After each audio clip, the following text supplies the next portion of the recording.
I'm going to show you how you can key out a subject on a green screen inside of Premiere Pro. So I got some footage right here of a woman on a green screen, and I really want to key her out, and I want to put her under this new footage right here, this glitchy background. So the first thing I want to do is to drag the green screen footage to video track layer number 2, and then I'm also just going to drag the other clip under the first clip. So we got our green screen clip on top, and we got the background here as well. So to get started, you can see that this green screen is not easily lit.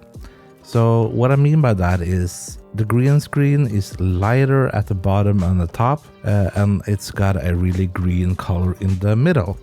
And when you are lighting up your green screen, it might be difficult to get a consistent light over the whole footage. But don't worry, I'm going to show you how you can fix this so it looks pretty good. So to get started, we are going to search for an effect, and that effect is called Ultrakey. And then we can just drag the Ultrakey on our green screen footage right here. Now we're going to go into effect controls, and we will find the Ultrakey effect right here. And there's a lot of settings inside of here, but the first thing we need to do is to select our green screen. So I really want to select the color picker right here, and I'm going to go to the program monitor, and I'm just going to select the green color in this green screen.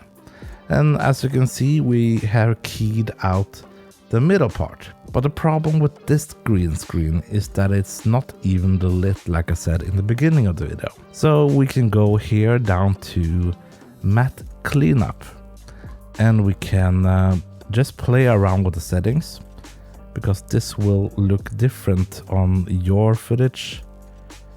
And we will just try all of the settings right here. So if we bring the contrast up, we will get rid of some more of this green screen spillage. And we can also try the midpoint right here, and that will get rid of some of the green screen. And now this is not perfect because the green screen was not lit perfectly. So you can play around with all of the settings right here. It all depends on your green screen footage. And if you want to learn more about Premiere Pro, click on one of the videos on the screen right now to learn even more, and make sure to subscribe. Thank you so much for watching. Create and inspire, and I'll see you in the next video.